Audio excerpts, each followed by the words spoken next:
శ్రీమాత్రే నమః. శ్రీ భువనేశ్వరియే నమః.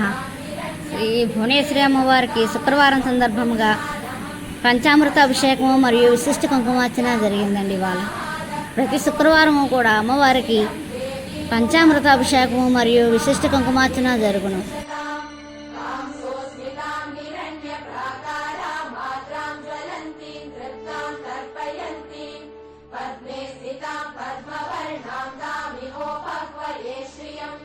चन्द्रां प्रभासां यशसा ज्वलन्तीं श्रियं लोके देवचुष्टामुदारां तां पद्मिनीं शरणमहं प्रपद्ये लक्ष्मीं मे नश्यतां त्वां वृणे आदित्यवर्णे तपसोऽधिजातो वनस्पतिस्तव वृक्षोत बिल्वः तस्य फलानि तपसानुदन्तु मायान्तरायाश्च बाल्या अलक्ष्मीः उपैतु मां देव सखकीर्तिश्च मणिना सह प्रादुर्भूतोऽस्मि राष्ट्रेऽस्मिन् कीर्तिवृद्धिं ददातु मे शुक्तिपासामलां ज्येष्ठामलक्ष्मीं नाशयाम्यहम् अभूतिमसमृद्धिं च सर्वां निर्नुद मे गृहात् गन्धद्वारां दुरादर्शां नित्यपुष्टां करीषिणीम् ईश्वरीगुं सर्वभूतानां तामिहोपक्वये श्रियम् मनसः काममाकूतिं वाचः सत्यमशीमनि पशूनां रूपमन्नस्य मयि श्रीशयतां यशः कर्दमेन प्रजा भूता मयि सम्भव कर्दम श्रियं वासय मे कुले मातरं पद्ममालिनीम् आपसृजन्तु स्निग्धानि चित्रीतवस मे गृहे निज देवी मातरं श्रियं वासय मे कुले आर्द्रां पुष्करिणीं पुष्टिं पिङ्गलां पद्ममालिनीं चन्द्रां हिरण्मयीं लक्ष्मीं जातवेदो महावः आर्द्रां यक्करिणीं यष्टिं सुवर्णां हेममालिनीं सूर्यां हिरण्मयीं लक्ष्मीं जातवेदो महावः तां महावः जातवेदो लक्ष्मीमनपगामिनीः यस्यां हिरण्यं प्रभूतं गावो दास्योश्वान् विन्देयं पुरुषानहम् सर्वमङ्गलमाङ्गल्ये शिवे सर्वार्थसाधिके शरण्ये त्र्यम्बके देवी नारायणि नमोऽस्तुते नारायणि नमोऽस्तुते नारायणि नमोऽस्तुते ॐ महादेव्यै च विद्महे विष्णुपत्न्यै च धीमहि तन्नो लक्ष्मी प्रचोदयात् ॐ धनुर्धरायै विद्महे सर्वसिद्ध्यै च धीमहि तन्नो धरा प्रचोदयात् ॐ शान्ति शान्ति शान्तिः.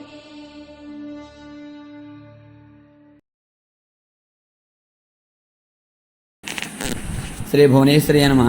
శ్రీ భువనేశ్వరి అమ్మవారి ఆలయంలో వేంచేసిన ఉమాసోమేశ్వర స్వామివారికి శివరాత్రి సందర్భంగా ఈరోజు పంచామృతాభిషేకములు ఉదయం నుంచి కూడా జరిగాయి. తదనంతరం కూడా బిల్వార్చన కూడా జరిగిందండి. ఓం నమ సోమాయ చరిత్రాయ నమస్తామ్రాయ చ రుణాయ నమ సింహాయ చ పశుపతయే చ నమ ఉగ్రాయ భీమాయ చ నమో అగ్రే వధాయ దూరే వధాయ చ నమో హంత్రే చ హనియే చ నమోప్యేభ్యో హరిగేభ్యః ఓం నమస్తారాయ ఓం నమ సింహవే చ నమో భవే చ నమ సింగరాయ చ నమ ఇస్కరాయ చ నమ శివాయ చ సుపతరాయ చ ఓం నమస్తీత్యాయ చ కూల్యాయ చ నమ పాత్యాయ చ భాత్యాయ చ ఓం నమ ప్రతననాయ చోత్తననాయ చ నమ ధాత్యాయ చ లాధ్యాయ చ నమస్ప్యాయ వేణ్యాయ నమస్కృత్యాయ వాత్యాయ చ ఓం నమ హిరణ్యాయ ప్రబుద్ధ్యాయ నమ ఖగం తలాయ చ క్షయణాయ నమ కబద్ధినే చ బలస్య చ నమో గోత్యాయ చ గుష్యాయ చ నమస్త్యాయ చ గేత్యాయ చ నమః కాత్యాయ చ పరేష్టాయ చ నమో హర్దవ్యాయ చ నివేప్యాయ చ నమః పాగం సువ్యాయ చ హరిత్యాయ చ ఓం నమ సుత్యాయ చ హరిత్యాయ చ నమో లోప్యాయ చ లోప్యాయ చ నమ భూత్మ్యాయ శూన్యాయ చ నమ పన్నాయ చ పన్నసిద్ధ్యాయ చ నమోపక్రమాణాయ చ విఘ్నతే చ నమాఖ్యతే చ ప్రఖ్యతే చ నమాత్కృకేభ్యో దేవానాగమృతేభ్యः నమాత్వేణకేభ్యో నమాత్యన్మత్యేభ్యో నమహామి నిరహదేభ్యో నమామి విత్యేభ్యः ద్రాపి అందసస్పదే ఓం శాంతి శాంతి సంచమే మహత్యమే ప్రియంచమే కామస్యమే కామస్యమే సోమనతత్యమే భద్రంచమే సత్యమే అవగచ్చమే దృఢంచమే ఓం యంతాతమే धत्ता च मे वत्सं च मे महत्त मे संविश्च मे जात्रं च मे सूश्च मे भृतुश्च मे शैरं च मे लक्ष्मं च मे नामयच्च मे देवादुश्च मे दीर्घायुत्वं च मे नमित्रं च मे भयं च मे सुखं च मे सेनं च मे ॐ शान्तिः सहना भवतु सहनो गुणत्तु सह वीर्यं करवावहै तेजस्विनावधीतमाविजावहै ॐ शान्तिः मित्रोऽसि वरुणोऽसि सहं स्वेदा ओ नामासिदा देवसत्त्वासुप्रथमे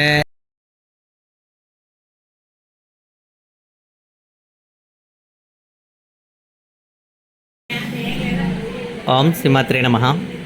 మన కొవ్వూరు గ్రామంలో గత 70 సంవత్సరాలుగా వేచి ఉన్నటువంటి శ్రీ భువనేశ్వరి అమ్మవారి ఆలయం ఉందండి.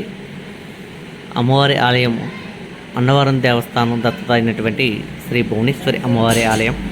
భువనేశ్వరి అమ్మవారు దశమహావిద్యల్లో 4వ అవతారం అండి అమ్మవారిది. అలాగే ప్రధాన అర్చకులు ప్రతి శుక్రవారం కూడా అమ్మవారికి పంచామృత అభిషేకం చేస్తారు. అలాగే విశేషంగా కుంకుమార్చనలు జరుగుతాయి. అదేవిధంగా మధ్యాహ్నం 11 గంటల నుండి అమ్మవారి ఆలయం వద్ద అన్నప్రసాద కార్యక్రమం కూడా జరుగుద్ది.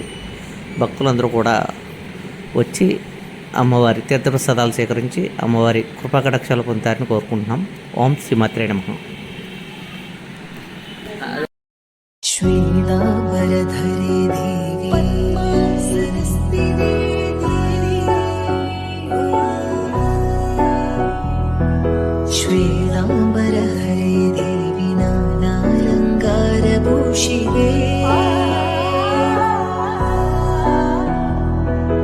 जगस्थिते जगन्मात महालक्ष्मी नमोस्तुते श्वेतांबरधरे देवी सरस्वती देवी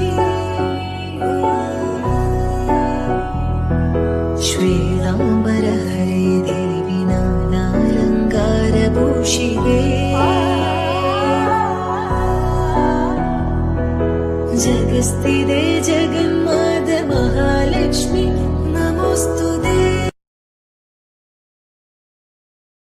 श्वेतांबरधरे देवी सरस्वती देवी श्वेतांबरहरे देवी नानालङ्कारभूषिते जगस्थिते जगन्मात